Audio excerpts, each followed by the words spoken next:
ঘৰত ভগৱানৰ ফটো আছে কিন্তু ভুল দিশত ৰাখিছে নেকি? বাস্তু বিশ্বাস অনুসৰি ভুল স্থানত দেৱ দেৱীৰ ছবি ৰাখিলে পূজাৰ উদ্দেশ্য পূৰণ নহ'ব। আজিৰ ভিডিঅ'ত আমি জানিম যে কোন দিশত কোন ভগৱানৰ ফটো ৰাখিলে শুভ বুলি বিশ্বাস কৰা হয়। নমস্কাৰ বন্ধু বান্ধৱীসকল, মই জ্যোতিষী বিশ্বজিৎ শৰ্মা। আজিৰ বিষয়টো বহুতে মোক সোধে যে ঘৰৰ কোন দিশত কোন ভগৱানৰ ফটো ৰাখিলে গৃহত শান্তি ইতিবাচক পৰিৱেশ বজাই থাকে।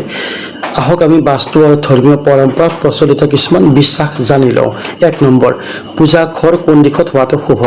বাস্তু অনুসৰি উত্তৰ পূব বা ঈশান কোণ পূজাৰ বাবে আটাইতকৈ শুভ দিশ বুলি ধৰা হয়। এই দিশত পূজা বা ধ্যান কৰিলে মন অধিক শান্ত হয় বুলি বিশ্বাস কৰা হয়। 2 নম্বৰ, ভগৱান শিৱৰ ফটো। ভগৱান শিৱৰ ফটো বা শিৱলিংগ উত্তৰ দিশ উত্তৰ পূব দিশত ৰখাটো বহু বাস্তু পৰম্পৰাত উল্লেখ আছে। শিৱক শান্তি, সংযম আৰু আধ্যাত্মিক শক্তিৰ প্ৰতীক হিচাপে ধৰা হয়। 3 নম্বৰ, মা লক্ষ্মীৰ ফটো। ধন সম্পদৰ অধিষ্ঠাত্ৰী মা লক্ষ্মীৰ ফটো পূজা ঘৰত বা উত্তৰ পূব দিশত বা উত্তৰ পূব ৱালত ৰাখিব পাৰে।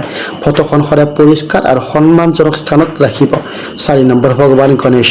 নতুন আৰম্ভণি বাধা দূৰ কৰা শুভ শক্তিৰ প্ৰতীক হিচাপে গণেশজীৰ ফটো ঘৰৰ প্ৰৱেশদ্বাৰৰ ওচৰত বা পূজা ঘৰত ৰাখিব পাৰে। 5 নম্বৰ, সূৰ্যদেৱ। পূৰ্ব দিশত সূৰ্যদেৱৰ ছবি ৰাখিলে ইতিবাচক শক্তিৰ প্ৰতীক বুলি বাস্তুশাস্ত্ৰত উল্লেখ আছে।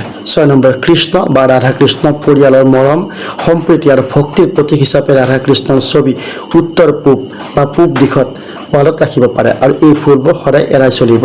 বাথৰুমৰ কাষত বা সন্মুখত দেৱ দেৱীৰ ফটো নাৰাখিব। ভগা ক্ষতিগ্ৰস্ত ছবি পূজা ঘৰত নাৰাখিব বা দেৱ দেৱীৰ ছবি মজিয়াত বা সন্মুখত ঠাইত নাৰাখিব। একে ঠাইত অত্যধিক ছবি গোটাই নাৰাখিব। গৃহত ইতিবাচক পৰিৱেশৰ বাবে কেৱল ফটো ৰাখিলে নহয়, প্ৰতিদিনে ঘৰ পৰিষ্কাৰ কৰিব, ভক্তিভাৱে প্ৰাৰ্থনা কৰিব, সত্য, সততা আৰু সৎ আচৰণ পালন কৰিব। পৰিয়ালৰ সদস্যৰ মাজত মৰম সন্মান বজাই ৰাখিব। ধৰ্মীয় বিশ্বাস অনুসৰি এই গুণবোৰো ঘৰত শুভ পৰিৱেশ গঢ়ি তোলাত অধিক সহায়ক হয়। যদি আপুনি বাস্তু পৰামৰ্শ, জন্ম কুণ্ডলী বিশ্লেষণ, ৰুদ্ৰাক্ষ, ৰত্ন বা জ্যোতিষী পৰামৰ্শ বিচাৰে তেন্তে মোৰ লগত যোগাযোগ কৰিব পাৰে। জ্যোতিষী বিশ্বজিৎ শৰ্মা 9435526893। ভিডিঅ'টো ভাল লাগিলে লাইক, শ্বেয়াৰ আৰু ফ'ল' কৰিব আৰু পৰৱৰ্তী ভিডিঅ' মোৰ পোৱাৰ কাৰণে পেজটো ফ'ল' কৰি লগত থাকিব। কমেণ্টত লিখিব জয় শ্ৰী মহাদেৱ।